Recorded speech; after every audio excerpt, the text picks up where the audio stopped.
thought she could quietly leave the city with what she carried, until the inspector boarded the train too. What was supposed to be a simple journey turned into a tense game of suspicion, secrets, and survival. Thank you so much for watching and for all your comments. Let me know at the end if you liked the story and where you're watching from and why you're following this. The autumn rain fell steadily upon Boston's cobblestone streets that October morning in 1895, casting a gray veil over the city as carriages splashed through puddles and pedestrians hurried beneath black umbrellas. The Grand Union Station stood like a cathedral of iron and glass, its arched windows reflecting the dim light of a reluctant dawn. Steam billowed from the engines lined along the platforms, and the air carried the mingled scents of coal smoke, wet wool, and the promise of journeys yet to begin. Miss Eleanor Ashworth stood beneath the station's ornate clock, her crimson dress a striking contrast to the muted tones surrounding her. The gown was exquisite, fashioned from the finest silk with delicate black lace adorning the high collar and cuffs. Her dark hair was swept up beneath a matching hat adorned with a single black feather, and her gloved hands clutched a small leather valise. At 26, Eleanor possessed a composed beauty that drew glances without seeming to seek them.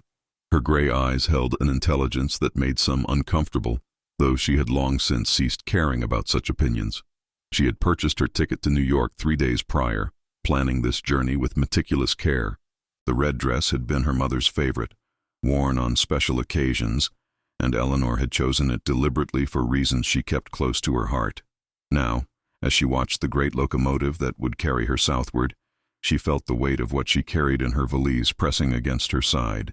The platform was crowded with travelers bidding farewell to loved ones, porters wheeling trunks, and vendors calling out their wares. Eleanor moved through them with practiced grace, her eyes fixed on the first-class carriages near the front of the train. She had saved for months to afford such accommodations, knowing that what she carried required discretion and the relative privacy that first-class travel afforded. As she approached the steps leading into the carriage, a tall figure emerged from the crowd and positioned himself at the entrance. He wore the dark uniform of a railway inspector, his brass badge catching what little light filtered through the station's glass ceiling. Eleanor's heart quickened slightly, though she maintained her composed expression. The man was perhaps 30 years of age, with broad shoulders that spoke of strength and dark hair visible beneath his cap. His face was handsome in a rugged way, with strong features and eyes of such a deep blue they appeared almost black in the station's shadows. Those eyes now fixed upon her with an intensity that made her pause at the bottom step. "Good morning, miss," he said, his voice deep and carrying the cultured accent of educated Boston society. "Inspector William Hawthorne, Railway Security. May I see your ticket, please?" Eleanor reached into her reticule and produced the small card, extending it toward him with a steady hand. As he took it, his fingers briefly brushed against her gloved ones, and she noticed the calluses that spoke of work beyond mere inspection duties. He studied the ticket with what seemed excessive attention, his dark brows drawing together slightly. "Miss Eleanor Ashworth," he read aloud, his eyes lifting to meet hers. "Traveling alone to New York? Is that irregular, Inspector?" Eleanor asked, keeping her voice pleasant but firm. "I was under the impression that ladies were permitted to travel independently in this modern age." A slight smile touched the corner of his mouth, though it did not reach his eyes. "Not irregular, miss, merely worthy of note, particularly when the lady in question boards wearing such a memorable dress." Eleanor felt a flush of irritation mixed with something else she could not quite name. "I was unaware that my choice of attire fell under railway jurisdiction, Inspector Hawthorne." "It does not," he replied, handing back her ticket. "Forgive me. Professional habit makes me notice details. The red is quite striking against the gray of the morning. One might almost think you wish to be noticed. Or perhaps I simply wish to honor someone dear to me," Eleanor responded, her voice cooling. "Now, if you will excuse me, I have a train to board." She moved past him, ascending the steps with her head held high, feeling his gaze follow her progress. The interior of the first-class carriage was luxurious, with polished wood panels, plush velvet seats, and brass fixtures that gleamed even in the dim light. Eleanor found her compartment, a private space with facing seats and a window that would offer views of the countryside as they traveled. She settled onto the seat, placing her valise beside her with careful attention to its position. Through the window she could see the platform gradually emptying as passengers boarded and final preparations were made for departure. Her reflection stared back at her from the glass, and she barely recognized the woman she saw there. So much had changed in the past 3 weeks since her uncle's death and the discovery that had turned her world upside down. A sharp knock at the compartment door made her start. Before she could respond, Inspector Hawthorne slid open the door and stepped inside, filling the small space with his presence. "Inspector," Eleanor said, standing quickly, "this is a private compartment. I must ask you to leave." "In a moment, Miss Ashworth," he replied, his expression grave. "First, I must ask you some questions." "Questions? About what?" Eleanor felt her pulse accelerate, though she fought to keep her face neutral. Hawthorne closed the door behind him and stood with his back to it, effectively blocking her exit. 3 days ago, a valuable document went missing from the offices of Hartwell and Associates on Beacon Street. The firm specializes in legal matters concerning estates and inheritances. Your uncle, Professor Marcus Ashworth, was a client of theirs. He passed away quite suddenly 2 weeks ago. Eleanor's breath caught, but she forced herself to meet his gaze steadily. "My uncle's death was from heart failure. The physician was quite clear on that point, and I fail to see what this has to do with my journey to New York. The missing document concerns your uncle's estate," Hawthorne continued, watching her carefully. "Specifically, it is a codicil to his will, signed just days before his death, which substantially alters the distribution of his considerable fortune. Without it, the original will stands, leaving everything to the university where he taught. With it, the primary beneficiary would be his only living relative, you, Miss Ashworth." The accusation hung in the air between them like the steam from the engines outside. Eleanor felt the blood drain from her face, then rush back in a hot wave of indignation. "You believe I stole this document? That I would dishonor my uncle's memory for money?" "I did not say that," Hawthorne replied, though his tone suggested he had certainly thought it. "I am saying that the timing of your sudden departure, combined with your connection to the missing document, warrants investigation. The partners at Hartwell and Associates remember you visiting their offices the day before the document vanished. You inquired about your uncle's affairs." "Of course I did," Eleanor shot back, her composure cracking. "He was my only family. I loved him dearly, and I wanted to ensure his final wishes would be honored. Is that a crime?" "That depends on what his final wishes actually were," Hawthorne said.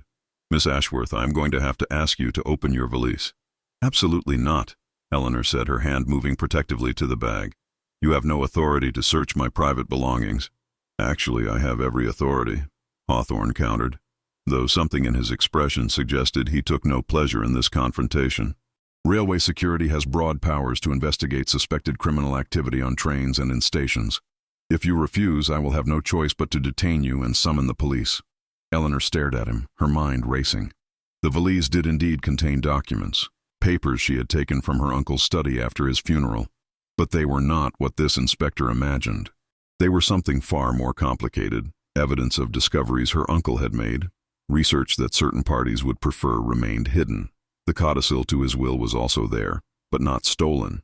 Her uncle had given it to her himself, pressed into her hands during his final hours with urgent instructions she had only begun to understand. The train whistle blew, a long mournful sound that signaled their imminent departure. Through the window, Eleanor could see the last few passengers hurrying aboard, the platform nearly empty now, except for a few porters and station staff. "Very well," she said finally, her voice tight, "but I want it noted that I am complying under protest." She lifted the valise onto the seat and unfastened the brass clasps with trembling fingers. As she opened it, Hawthorne moved closer, his tall frame looming over her. The scent of his cologne reached her, something woody and masculine that seemed at odds with his aggressive questioning. Inside the valise lay several layers of clothing, beneath which were carefully wrapped bundles of papers. Hawthorne reached past her, and Eleanor had to suppress the urge to slap his hand away. He lifted out the first bundle and began to unwrap it. What he found made him pause. The papers were covered in her uncle's distinctive handwriting, pages filled with mathematical equations, sketches of strange symbols, and notes in what appeared to be coded language. Hawthorne flipped through them with growing confusion, clearly not finding what he had expected. "What is this?" he asked, holding up a page covered in complex diagrams. "My uncle's research," Eleanor replied, her voice steadier now. "Professor Ashworth was a mathematician and historian. He spent the last years of his life investigating certain historical mysteries. Those papers represent decades of work. And the codicil? Hawthorne pressed. Where is the legal document? Eleanor reached into the valise herself and withdrew a sealed envelope. Here. As you can see, it is addressed to me in my uncle's hand, and it has never been opened. Hawthorne took the envelope, examining the seal and the handwriting. Eleanor watched emotions play across his face. Uncertainty, doubt, and something that might have been embarrassment. The train lurched suddenly, beginning its slow departure from the station, and both of them had to steady themselves against the seats. Miss Ashworth, Hawthorne began, his tone softer now. If your uncle gave this to you directly, why not simply present it to the lawyers? Why this secretive departure? Eleanor met his eyes, and in that moment she made a decision. Perhaps it was the way his expression had changed, no longer quite so certain of her guilt. Perhaps it was the knowledge that she could not complete this journey alone, that what she carried required someone capable of protection and discretion. Or perhaps it was simply that she was tired of carrying this burden in solitude. Because what my uncle discovered, what is contained in those papers, is dangerous, she said quietly. And there are men in Boston who would do anything to prevent his findings from becoming public. My uncle did not die of heart failure, Inspector Hawthorne. He was murdered. The train gathered speed, pulling away from Boston's Union Station as the cityscape began to blur past the compartment window. Inspector William Hawthorne stood motionless, the sealed envelope still in his hand, his blue eyes fixed on Eleanor with an intensity that made her acutely aware of how confined the space had become. The rhythmic clacking of wheels on rails filled the silence between them, punctuated only by the distant whistle as they passed through the city's outskirts. That is quite an accusation, Miss Ashworth, Hawthorne said finally, his voice measured but edged with something Eleanor could not quite identify. Concern? Disbelief? Murder is a serious charge. If you truly believe your uncle was killed, why not go to the police? Eleanor sank onto the velvet seat, suddenly exhausted by the weight of secrets she had carried alone these past weeks. Because the police would not believe me. My uncle was 63 years old with a documented heart condition. The physician signed the death certificate without hesitation. There was no investigation, no questions asked. To everyone in Boston, Professor Marcus Ashworth simply died in his sleep. But you believe otherwise, Hawthorne said, moving to sit on the opposite seat. He placed the envelope carefully beside him and leaned forward, his elbows on his knees. What evidence do you have? Eleanor studied him carefully, weighing how much to reveal. The inspector's face had lost its earlier hardness, replaced by something approaching genuine interest. His hands, she noticed, were steady and capable, the hands of a man accustomed to action rather than merely giving orders. Despite their confrontational beginning, she found herself wanting to trust him.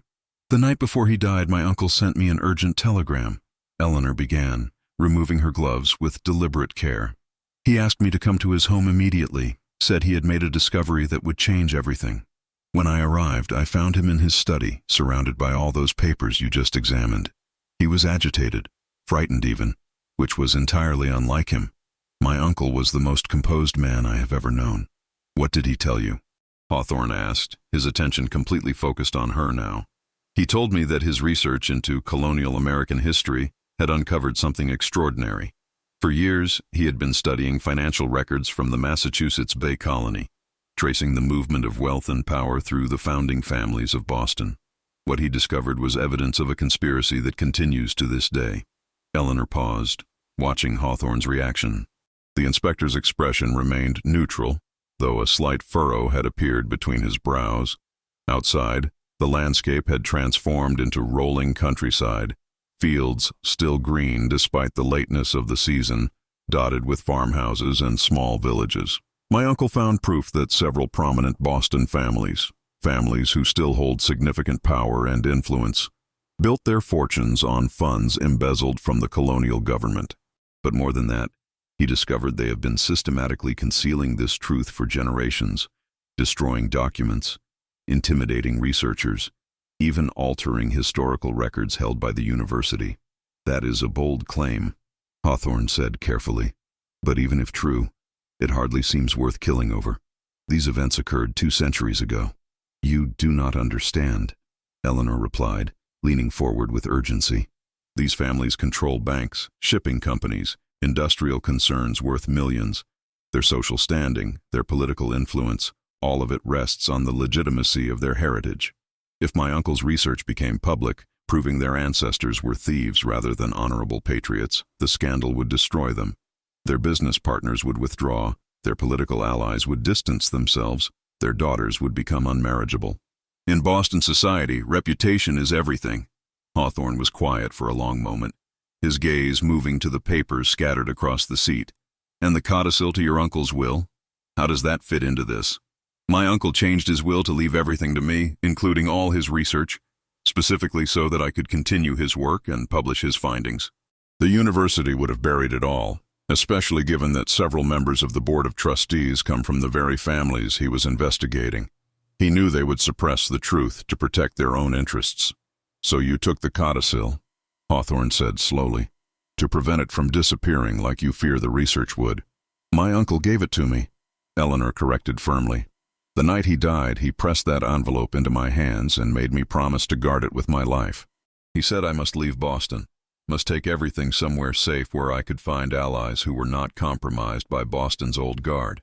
He mentioned a colleague in New York, a historian at Columbia University, who could help verify and publish his findings. And then what happened?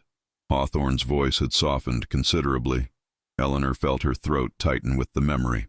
He sent me home, told me to pack and prepare to leave within days. He said he would go to his lawyers in the morning and make everything official, but he never made it to morning. I received word before dawn that he had been found dead in his study. When I went to his house, everything was in disarray. His papers had been searched through, though the intruders had apparently not found what they were looking for because it was all still there, just disturbed, and there was a smell in the room, something sweet and chemical that had no place in my uncle's study.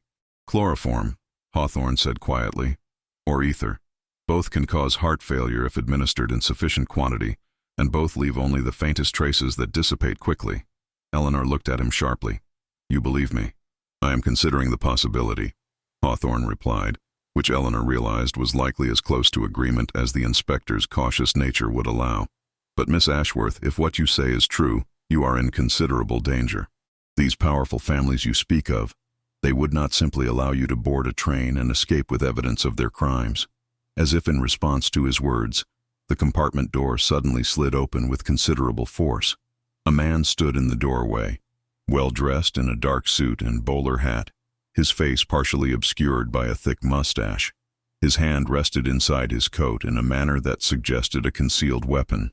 Miss Ashworth, the man said, his voice cultured but cold. I am afraid I must ask you to come with me. There has been a terrible misunderstanding about your uncle's papers, and certain parties are most anxious to clear it up. Hawthorne rose to his full height in one fluid motion, positioning himself between Eleanor and the intruder. His hand moved to his belt, where Eleanor now noticed he carried a revolver in a leather holster. And you are? Mr. Charles Whitmore, attorney at law, the man replied, his eyes never leaving Eleanor. I represent the interests of several concerned citizens who believe Miss Ashworth has come into possession of property that does not rightfully belong to her. She has her uncle's research and a sealed letter addressed to her personally, Hawthorne said, his voice taking on an official tone. I see no stolen property here. Then you are not looking carefully enough, Inspector, Whitmore said, and Eleanor heard the threat beneath the polite words. Those papers contain slanderous accusations against respected families. They were clearly the product of a diseased mind in its final deterioration. Professor Ashworth's colleagues at the university can attest that he had become increasingly erratic and paranoid in recent months. His niece, in her grief, has apparently chosen to perpetuate his delusions rather than quietly allowing them to be buried with him. How convenient, Eleanor said, finding her voice despite the fear coursing through her. My uncle's reputation is to be destroyed to protect those he sought to expose. How did you even know I was on this train, Mr. Whitmore? A thin smile crossed the attorney's face. My dear Miss Ashworth, did you truly believe you could purchase a first-class ticket to New York, wearing a crimson dress that could be seen across the station and remain unnoticed? We have been watching you since the moment you left your uncle's funeral. Every move you have made has been observed and reported. Eleanor felt ice form in her stomach. She had been so careful, or so she had thought, but she had underestimated the reach and resources of those who sought to silence her uncle's discoveries. Her choice of the red dress, meant as a tribute to her mother's memory and her uncle's fondness for it, had instead made her conspicuous, easy to follow. "The lady is under railway security protection," Hawthorne said, his hand now resting openly on his revolver. "I suggest you return to your own compartment, Mr. Whitmore, before this situation escalates further." "Railway security," Whitmore scoffed. "You are one man, Inspector, on a train carrying several individuals in my employ. Do you truly wish to make this difficult? All we want are the papers. Miss Ashworth may continue on to New York unmolested once she surrenders them. She may even keep the codicil to her uncle's will for whatever good it may do her. We are not unreasonable men." "And if I refuse?" Eleanor asked, standing to face Whitmore despite Hawthorne's protective stance. "If I insist on publishing my uncle's research as he intended, then you would be making a grave mistake," Whitmore replied, his false pleasantness evaporating. "Your uncle made that mistake, Miss Ashworth, and you saw how that ended for him. Are you truly willing to follow him to an early grave? For what?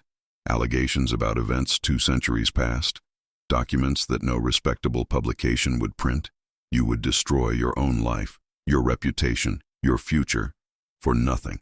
For the truth," Eleanor said firmly, though her hands trembled. "For my uncle's legacy and the honor of his name."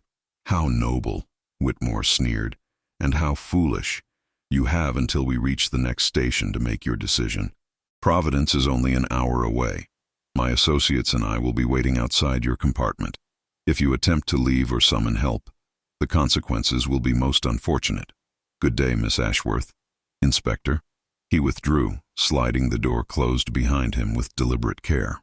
Through the small window in the door, Eleanor could see him take up position in the corridor, joined moments later by 2 other men of similar bearing and menace. "We are trapped," Eleanor whispered, sinking back onto her seat. "He has us cornered." "Not entirely," Hawthorne said, moving to examine the window. "These compartment windows open for ventilation. In an emergency, it would be possible to climb through, though hardly pleasant or safe while the train is moving at speed." "You cannot be serious," Eleanor said. "Even if we could fit through that window, where would we go? We would be clinging to the side of a moving train."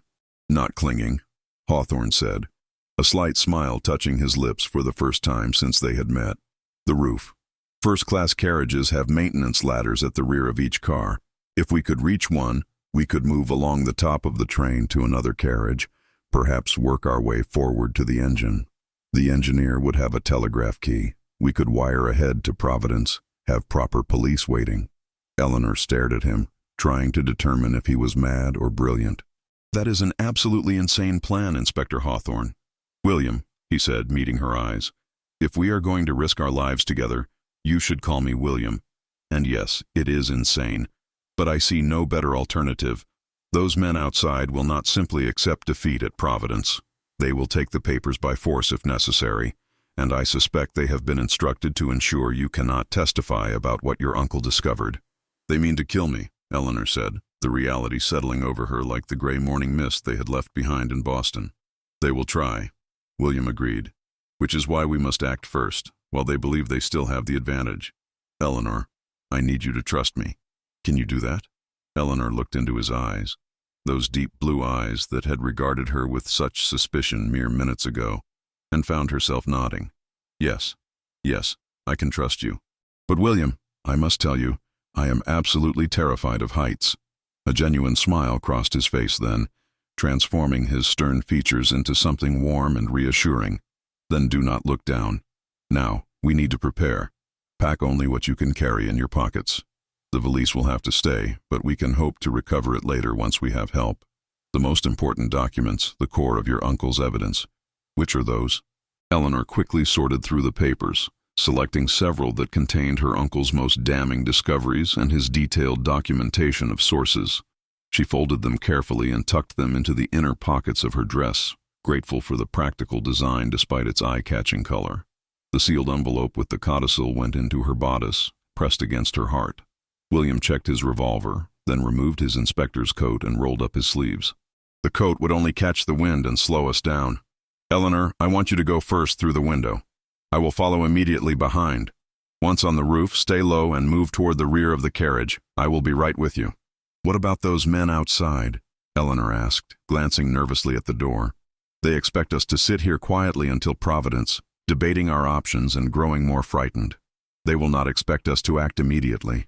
Surprise is our greatest advantage. William moved to the window and began working the latch. Are you ready? Eleanor took a deep breath, thinking of her uncle, of his courage in pursuing truth despite the dangers, of the faith he had placed in her to carry on his work. I am ready. The window resisted at first, its metal frame swollen with moisture from the rain-soaked morning, but William applied steady pressure until it gave way with a soft groan that seemed deafening in the confined space. Cold air rushed into the compartment, carrying with it the sharp scent of coal smoke and the deafening roar of the train's passage. Eleanor felt her resolve waver as she looked at the narrow opening and the blur of landscape racing past beyond it. Look at me, William said, his hand suddenly warm on her shoulder. Not out there, at me. Eleanor, you can do this. I will not let anything happen to you. She met his eyes and found such absolute conviction there that some of her fear subsided. You barely know me. An hour ago you suspected me of theft. An hour ago I had not heard your story or seen the proof of your courage, William replied. Now I know you are a woman who would risk everything for truth and honor. That is someone worth protecting. Now take my hand. Eleanor placed her gloved hand in his larger one, feeling the strength in his grip. William helped her onto the seat, then supported her waist as she maneuvered toward the window. The opening was barely wide enough for her frame, made more challenging by the layers of her dress and petticoats. She had to turn sideways, pressing her back against one side of the frame while drawing her knees up. When you get through, there will be a narrow ledge, William instructed, his voice close to her ear to be heard over the wind. Reach up and to your left. You will feel the edge of the roof. Pull yourself up, and do not think about what is below. Focus only on the next handhold. Eleanor nodded, not trusting her voice, and began to squeeze through the opening. The metal frame caught at her dress, and she felt fabric tear, but she pushed forward. The moment her head cleared the window, the full force of the wind struck her, tearing at her carefully pinned hair and threatening to rip the hat from her head. She released one hand from the frame just long enough to pull the hat free and let it fly away into the rushing landscape. Her fingers found the ledge William had described, a strip of metal barely 3 inches wide that ran along the base of the carriage. She gripped it with desperate strength, her fashionable leather gloves providing little protection or purchase against the cold metal.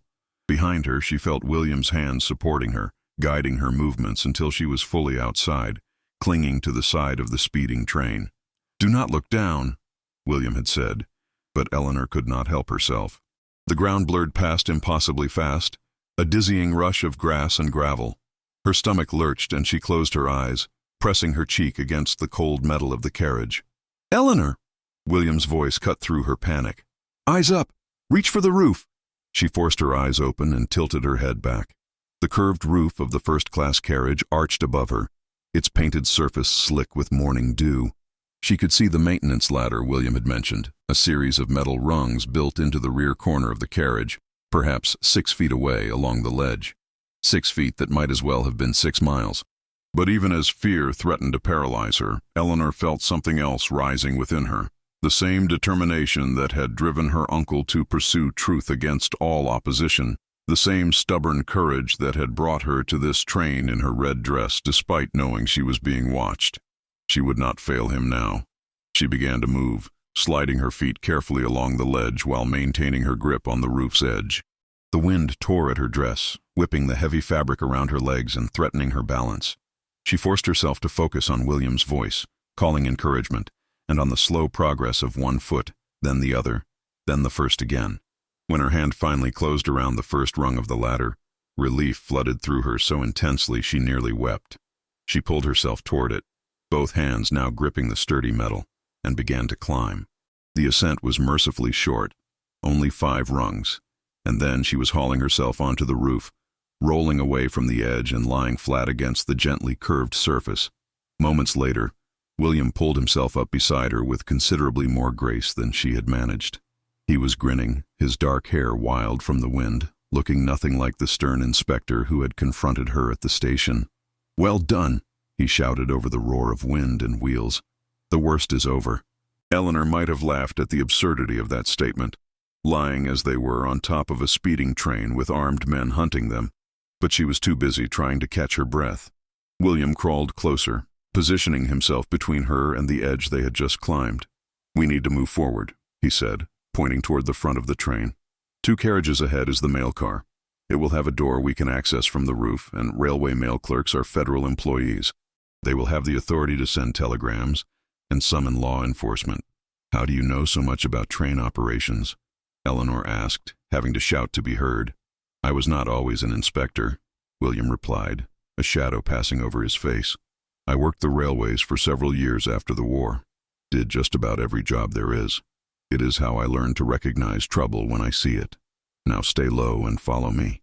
The connecting platforms between carriages are the dangerous parts. We will need to time our movements carefully." He began to crawl forward, his movements confident despite the precarious perch. Eleanor followed, trying not to think about the rushing landscape visible at the edges of the roof, the way the whole train swayed and rocked beneath them. The coal smoke from the locomotive ahead grew thicker as they progressed, stinging her eyes and coating her crimson dress with black smuts. They reached the gap between the first and second carriages, where the roof ended abruptly above the connecting platform. William peered over the edge, then pulled back quickly. "There is a conductor on the platform below smoking a cigarette. We will have to go around him." "Around him?" Eleanor asked in disbelief. "William, there is no around up here." "There is if you are willing to hang from the side again," he said grimly. "Or we wait until he moves. But that could alert Whitmore's men to search for us." Before Eleanor could respond, a shout rose from somewhere behind them. She twisted to look back and saw a figure climbing onto the roof of the carriage they had just left. Even at this distance, she recognized the bulk and bearing of one of Whitmore's associates. "They have discovered our escape," William said, his jaw tightening. "No time for caution now. Hold on to me." He did not wait for her agreement. In one fluid motion, he wrapped an arm around her waist and rolled them both toward the edge of the roof. Eleanor bit back a scream as they went over, William's strong arm the only thing preventing her from plummeting to the tracks below. His other hand caught the edge of the roof, and they swung there for a heart-stopping moment before his feet found purchase on the platform railing below. "I have you," he said into her ear, his breath warm against her neck despite the cold wind. "Trust me." He lowered them both onto the platform with careful control, his strength evident in the way he managed her weight along with his own. The conductor spun around, his cigarette falling from his mouth in shock at their sudden appearance. "Railway security," William said quickly, releasing Eleanor but keeping himself between her and the startled conductor. "The lady is under my protection. We need access to the next carriage immediately." "What in blazes—" the conductor began, but William was already pulling open the door and ushering Eleanor through. They found themselves in a standard passenger carriage, less luxurious than the first-class compartments but respectably appointed. Passengers looked up in surprise at their disheveled appearance, Eleanor's torn red dress and William's soot-stained shirt, causing several ladies to gasp and one gentleman to rise indignantly from his seat. "Sir, this is outrageous," the gentleman began, but William simply pushed past, pulling Eleanor along the narrow aisle. She caught glimpses of shocked faces, heard the rising murmur of confused and scandalized voices, but William did not slow until they reached the door at the far end of the carriage. "The mail car should be just ahead," he said, pausing to check his revolver. "Eleanor, when we get there, I want you to stay with the mail clerks. I will deal with Whitmore and his men." "Absolutely not," Eleanor said firmly. "I will not hide while you face them alone. There are at least 3 of them, William." "Which is precisely why you need to stay safe," William replied, his blue eyes intense. "Your uncle's research, the truth he died to reveal, it depends on you surviving to share it. I am just one railway inspector, Eleanor. You are the keeper of a legacy that could reshape Boston's understanding of its own history." "You are not just anything," Eleanor said, surprised by the vehemence in her own voice. "In the past hour, you have shown more courage, more integrity, than any man I have ever known. You believed me when you had every reason to doubt, and you have risked your career, perhaps your life, to help me. Do not diminish that." Something shifted in William's expression, the hard professional mask slipping to reveal genuine emotion beneath. "Eleanor, The door behind them burst open. Whitmore's associate from the roof had caught up, his face red from exertion and fury. Behind him, 2 more men pushed through the crowd of passengers who were now openly alarmed and beginning to panic. William fired his revolver into the ceiling of the carriage. The deafening report silenced everyone instantly. "Railway security!" he shouted with absolute authority. "Everyone remain calm and stay in your seats. These men are wanted criminals attempting to flee justice." It was a magnificent bluff. Whitmore's men hesitated, clearly unprepared for such a bold move. The passengers, believing William's authoritative tone and uniform, began to shift their attitudes, viewing the pursuing men with suspicion rather than William and Eleanor. "He is lying," the lead associate sputtered. "That woman is a thief. She has stolen valuable property." "Then you can make your accusations to the federal authorities," William said, backing toward the mail car door with Eleanor close beside him. "The lady and I are going to send a telegram to Providence, requesting police presence at the station.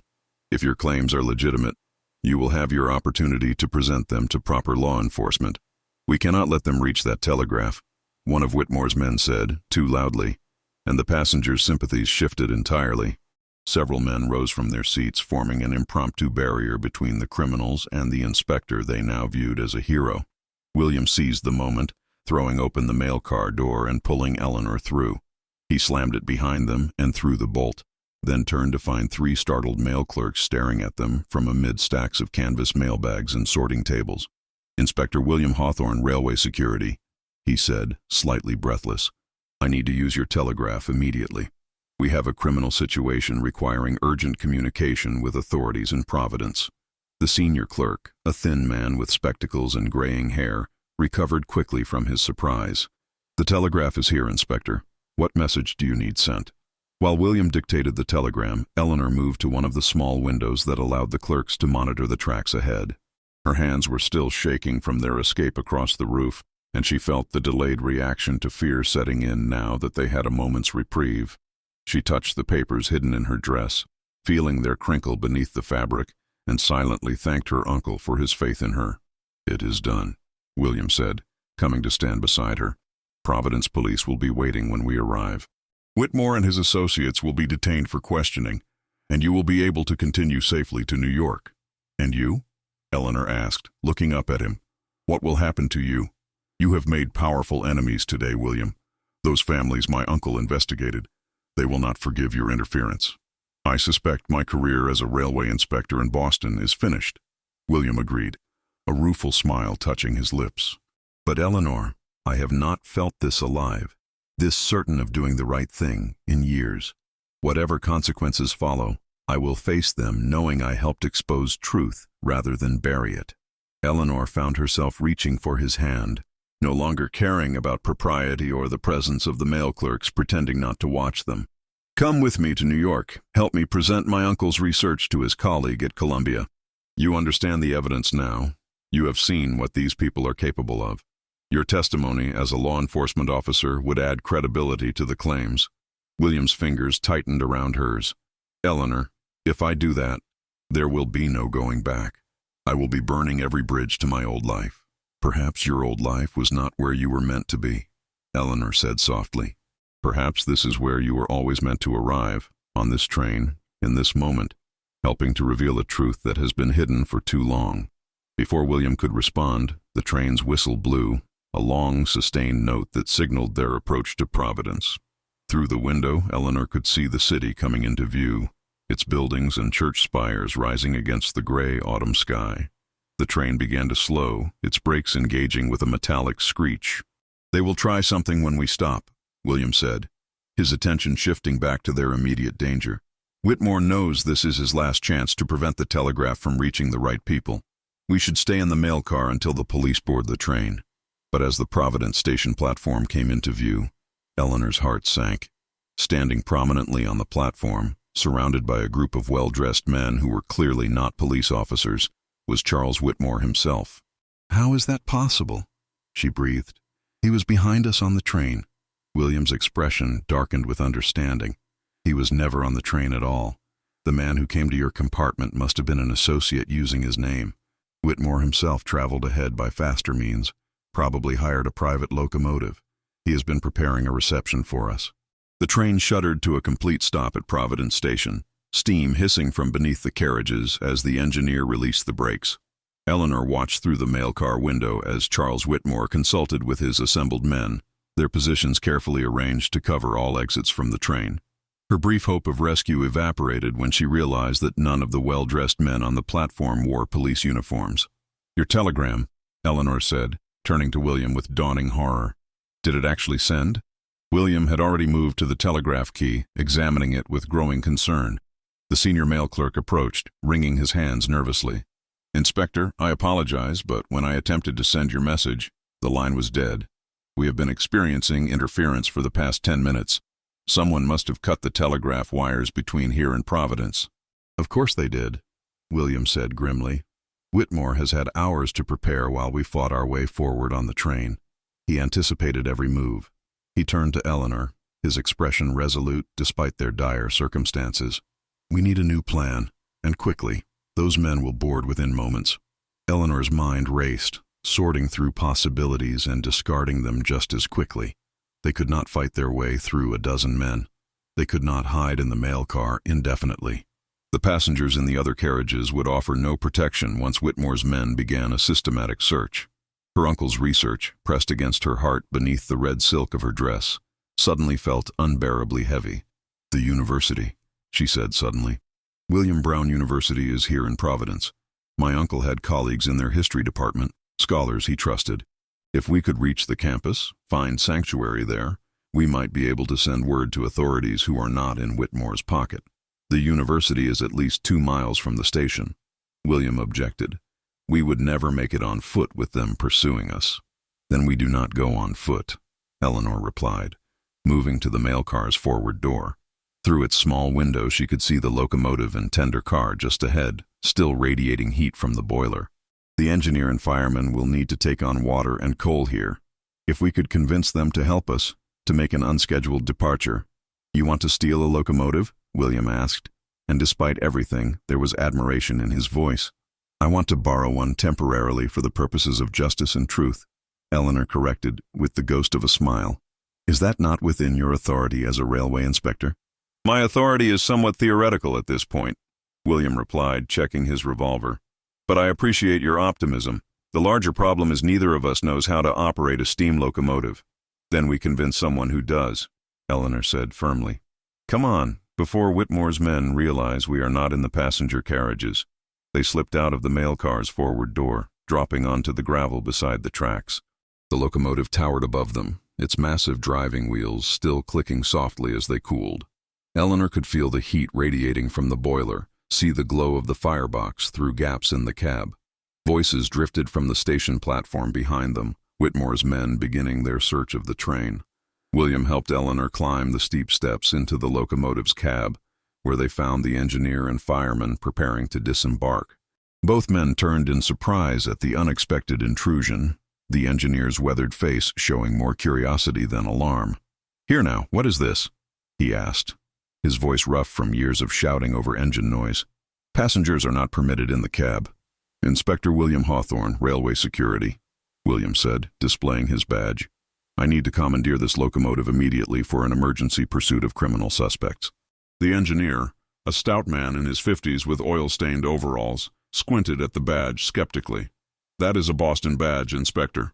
This is Providence, and I answer to the station master here, not Railway Security from Massachusetts. You want this engine, you go through proper channels." "There is no time for channels," Eleanor interjected, stepping forward. "Sir, my name is Eleanor Ashworth. My uncle was Professor Marcus Ashworth of Harvard University.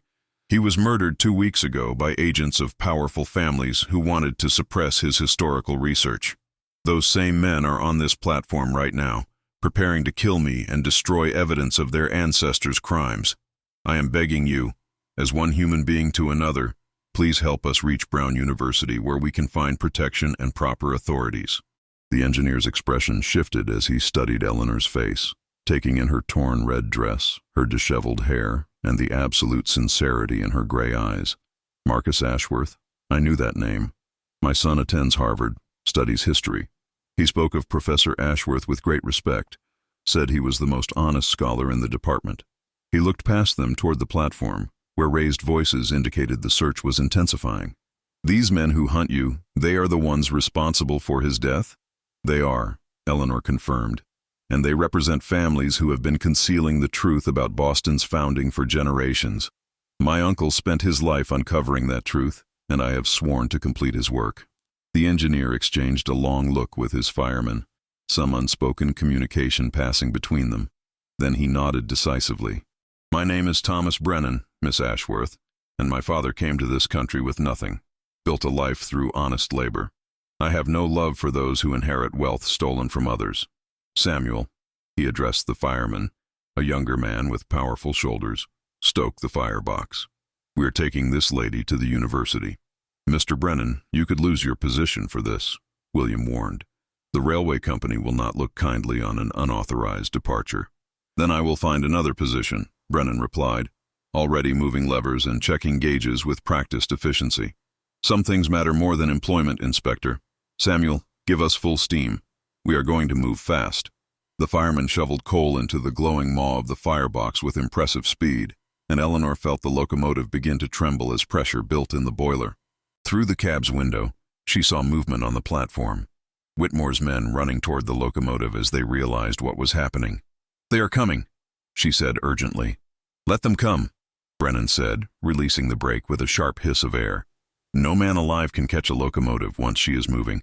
Hold on, Miss Ashworth. This will be rough. He opened the throttle and the great machine lurched forward with a shriek of metal on metal. Eleanor grabbed a handhold as the locomotive gathered momentum, pulling away from the station with increasing speed. Behind them, she could see Whitmore and his men gesticulating frantically, several running alongside the track in futile pursuit before falling away. We did it, she breathed, scarcely able to believe their escape. We actually did it. Do not celebrate yet, Brennan cautioned, pointing ahead. We are on the main line heading north. The station master will telegraph ahead, report a stolen locomotive. Every station between here and Boston will be alerted. We need to reach Brown and get you off this engine before the railway police converge on us. How long until we reach the university? William asked, standing close to Eleanor to steady her against the locomotive's violent rocking. 10 minutes, perhaps 12, Brennan estimated. There is a siding that runs near the campus, used for coal deliveries to the university heating plant. We can take it, though we will be going too fast for a proper approach. It will be dangerous. Everything about this day has been dangerous, Eleanor said, and found herself laughing despite their circumstances. The sound surprised her, bubbling up from somewhere deep inside, a release of tension and fear and exhilaration all mixed together. William looked at her with such warmth in his blue eyes that she felt her breath catch. You are remarkable, he said quietly, meant only for her ears beneath the roar of the locomotive. When this began, I saw only a suspicious woman in a red dress. Now I see the most courageous person I have ever met. When this began, I saw only a stern inspector determined to thwart my plans, Eleanor replied, having to raise her voice as they thundered through a crossing, the whistle blasting a warning. Now I see a man who would sacrifice everything for truth and justice. That is truly remarkable, William. His hand found hers, fingers intertwining with a familiarity that should not have been possible after such brief acquaintance, yet felt entirely natural. Eleanor realized with startling clarity that something profound had shifted between them during their shared danger, a connection forged in trust and mutual respect that transcended normal courtship conventions. There, Brennan called out, pointing to a junction ahead where a smaller track branched away from the main line. The university siding. I'm going to have to slow down, but not much. When I say jump and you run. Samuel and I will take this engine onward. Lead any pursuit away from you. Head east toward the main campus buildings. Find the history department and Professor Whitfield. He is a good man who will help you. The locomotive began to slow, though they were still moving at a frightening pace as they took the junction. The campus appeared ahead, brick buildings and autumn trees, visible through breaks in the industrial structures surrounding the heating plant. Brennan wrestled with the brake, bringing their speed down just enough that jumping became possible rather than suicidal. Now, he shouted. William went first, leaping from the cab and hitting the gravel running. Eleanor followed without hesitation, and for a terrifying moment she was airborne, the ground rushing up to meet her. Then William's strong arms caught her, absorbing her momentum and keeping her upright as they stumbled together before regaining their balance. The locomotive roared past, Brennan and Samuel visible in the cab, the older engineer raising his hand in salute before the engine rounded a curve and disappeared from view. The sudden silence after the constant noise was disorienting, broken only by the distant sound of the campus bell tower striking 3 o'clock. "We need to move," William said, still holding Eleanor steady. "The railway police will be here shortly, and we must find Professor Whitfield before they find us." They ran through the delivery yard behind the heating plant, Eleanor's torn red dress an unfortunate beacon, but impossible to change now. Students walking between classes stared at them in surprise, this soot-covered couple in disheveled formal wear running across their pristine campus. William asked directions from a startled professor, who pointed them toward the history department, housed in one of the older brick buildings. Professor Whitfield proved to be a silver-haired gentleman in his 60s, who looked up from a desk covered in ancient texts as they burst into his office. "Good heavens," he said, rising in alarm. "What is the meaning of this intrusion?" "Professor, my name is Eleanor Ashworth," she said breathlessly. "My uncle was Marcus Ashworth of Harvard. He wrote to you several months ago about his research into colonial financial records." Whitfield's expression changed immediately from alarm to intense interest. "Marcus's niece? My dear young lady, I received word of your uncle's death. A tremendous loss to the field of historical scholarship. But what brings you here in such a state?" Eleanor withdrew the papers from her dress with trembling hands, laying them on his desk. "My uncle was murdered to prevent his research from being published. These documents prove that several prominent Boston families built their fortunes on embezzled colonial funds. The descendants of those families are trying to kill me and destroy this evidence. We need your help, Professor. We need you to verify these findings and help us publish them where they cannot be suppressed." Whitfield picked up the papers with reverent care, his practiced eye immediately recognizing their significance. "These are extraordinary," he murmured, flipping through the pages. "The level of documentation, the primary sources, this is impeccable scholarship. Marcus was right to pursue this, regardless of the consequences." "Will you help us?" William asked. "Miss Ashworth needs protection while this research is properly reviewed and published. She needs credible witnesses who can attest to the validity of the evidence and her uncle's methods." "Of course," Whitfield said without hesitation. "Brown University has resources and connections beyond the reach of even Boston's oldest families. We can provide sanctuary, academic review, and when the time is right, publication in journals that cannot be intimidated or bribed. Miss Ashworth, your uncle would be immensely proud of your courage in bringing this to light." A commotion outside the office made them all turn. Through the window, Eleanor could see railway police entering the building, accompanied by several men she recognized from Whitmore's group. Her heart sank, but before she could speak, Whitfield moved with surprising speed for a man of his age. "Follow me," he said, opening a door hidden behind a bookshelf. "These old buildings have interesting architectural features. This passage connects to the library through the steam tunnels. We can reach the university president's office without being seen." They descended narrow stairs into a dimly lit tunnel, the sound of pursuit echoing behind them. William drew his revolver, positioning himself between Eleanor and any potential threat. They emerged in the library's basement, then climbed quickly to the administrative offices above. The university president, a distinguished man named Fonts, listened to their story with growing outrage. "This is intolerable," he declared when Eleanor finished. "Brown University will not permit murder and intimidation to triumph over scholarship and truth. Miss Ashworth, you have our full protection. Inspector Hawthorne, I am contacting the governor of Rhode Island personally. These men who pursue you have no authority in this state, and they will be removed from campus immediately."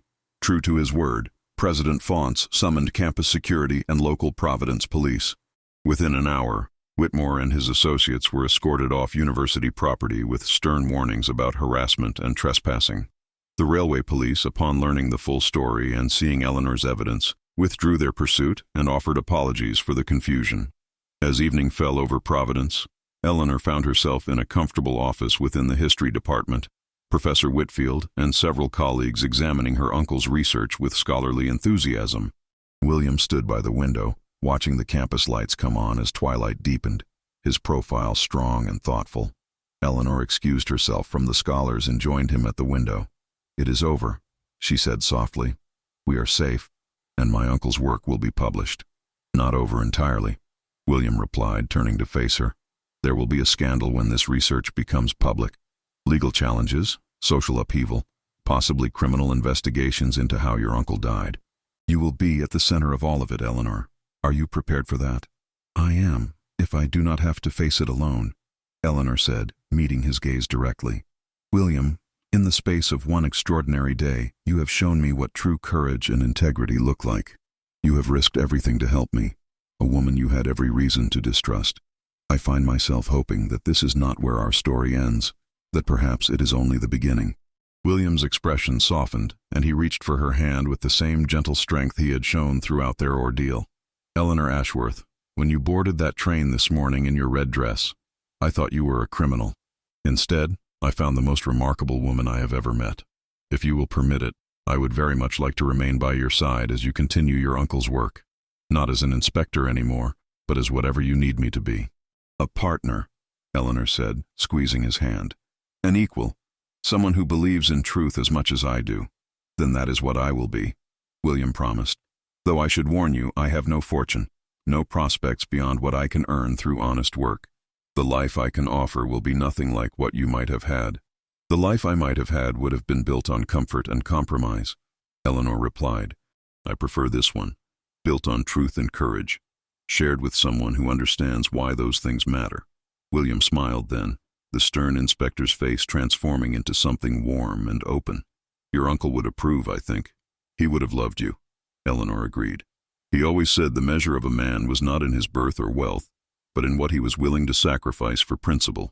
You have proven yourself by that measure today, William Hawthorne. As have you, Eleanor Ashworth, William replied softly. As have you. Through the window they could see stars beginning to appear in the darkening sky above Providence. Professor Whitfield called Eleanor back to examine a particular passage in her uncle's notes, and she went with William following close behind, their hands still joined. The scholars worked late into the night, piecing together the full scope of Professor Ashworth's discoveries, planning how best to present them to the academic world and beyond.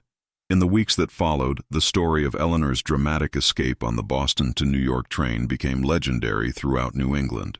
Thomas Brennan, the engineer who had risked his career to help her, was hailed as a hero and offered a prestigious position with Brown University, maintaining their heating plant locomotives.